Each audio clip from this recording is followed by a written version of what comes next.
नमस्कार, मैं हूं आलोक मेहता। एडिटर्स डायरी में चर्चा सागर के किनारे मोदी की लहरें। ये देखें जिस तरह से भारत और ऑस्ट्रेलिया के संबंध हैं और उस संबंधों में एक जो नया अध्याय जुड़ा है, इस पर कुछ बातें अपनी कहना आवश्यक है। खबरें तो बहुत देखी, कितना धूमधाम से प्रधानमंत्री नरेंद्र मोदी का सिडनी में जिस तरह से स्वागत हुआ, प्रवासी भारतीयों के बीच 20,000 लोगों के भरे हुए स्टेडियम में जिस तरह से ऑस्ट्रेलिया के प्रधानमंत्री और मंत्री नेता सब उपस्थित रहे और कुछ घंटे तक जिस तरह की धूमधाम दिखाई दी और जो स्वागत हुआ, इसको मोदी की लहर, चूंकि ऑस्ट्रेलिया के अखबार भी उसको प्रमुखता से छापे, मुझे इसलिए इसकी सब जिक्र करना पड़ रहा है कि कुछ वर्ष पहले मुझे ऑस्ट्रेलिया के सरकार के निमंत्रण पर ही पूरा ऑस्ट्रेलिया घूमने का अवसर भी मिला था। तो भारतीयों की भूमिका तब भी महत्वपूर्ण थी, लेकिन देखा जाए तो पिछले दशकों में जिस तरह से तेजी से प्रगति हुई और उसमें पिछले 10 वर्षों में, क्योंकि 9 वर्ष पहले एक तरह से जब सत्ता आई, उसके बाद भी प्रधानमंत्री नरेंद्र मोदी गए थे, लेकिन उसके बाद जिस तरह से बदलाव आया है वो एक अपने आप में तेजी के साथ भारत के जो ऐतिहासिक संबंध तो रहे ही है, क्योंकि ऑस्ट्रेलिया का इतिहास भी नया नहीं है। मतलब 3,000 से 15,000 साल तक का उनके यहाँ बाकायदा उस बात का एक म्यूजियम भी है कि कैसे उनकी पुरानी सभ्यता उनके यहाँ कुछ न कुछ रही थी, उसमें कैसे काम वहां होता था। तो इस दृष्टि से भी देखें और सिडनी,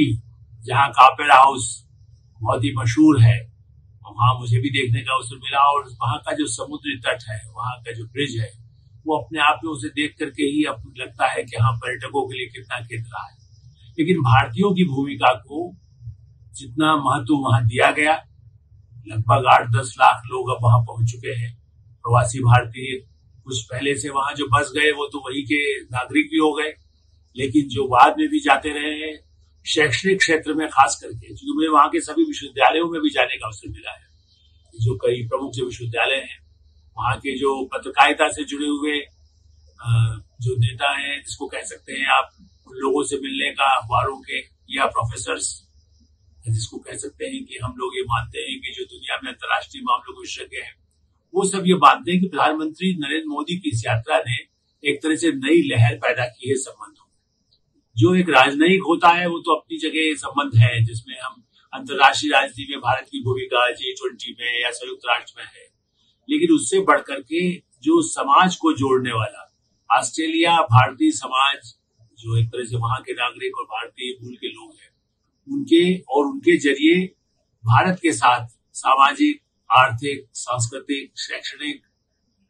टेक्नोलॉजी, हर क्षेत्र में जिस तरह के संबंध बढ़े हैं और रक्षा के क्षेत्र में भी खास करके ये ध्यान दिलाना आवश्यक है कि चीन के साथ जिस तरह से तनाव बढ़ा है, ऑस्ट्रेलिया का भी भारत के साथ तो बीच में होता ही है, सारे संबंधों के प्रयासों के बावजूद।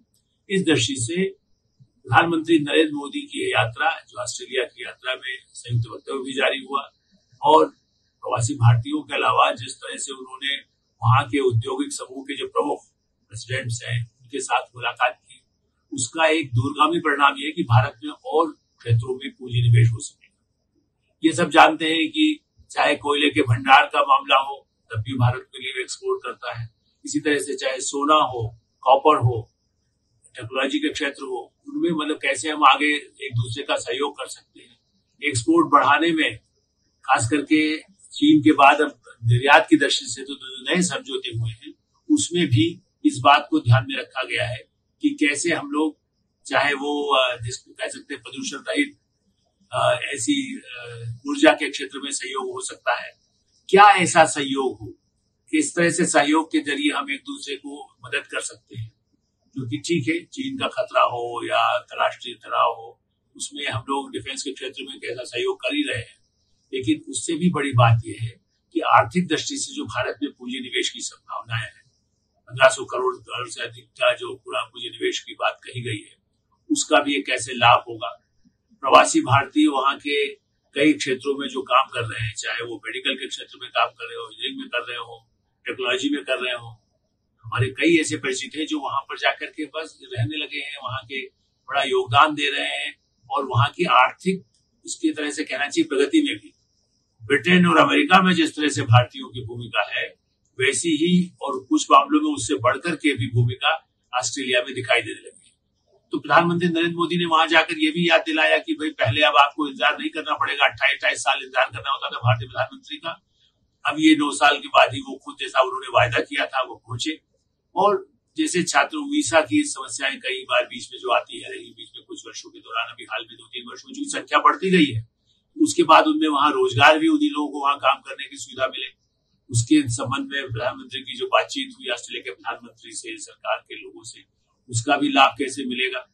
और आप ये देखिए कि उसके लिए मेलबोर्न से बाकायदा एक मोदी एयरवेज नाम दे दिया गया उस हवाई जहाज को, जिसमें करीब 200 बने 177 लोग, स्पेशली इस इवेंट में जो स्टेडियम में हुआ सिडनी के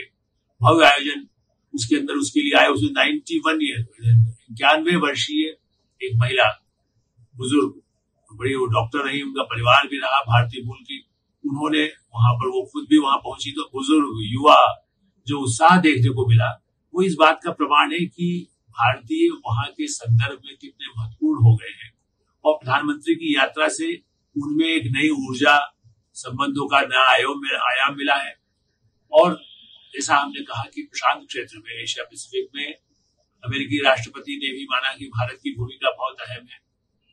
आप ये देखिए कि यहाँ भी 70,000 लोग आना चाहते थे, 20,000 लोग को अंदर एंट्री मिल पाई, चूंकि स्टेडियम में उससे ज्यादा जगह ही नहीं थी।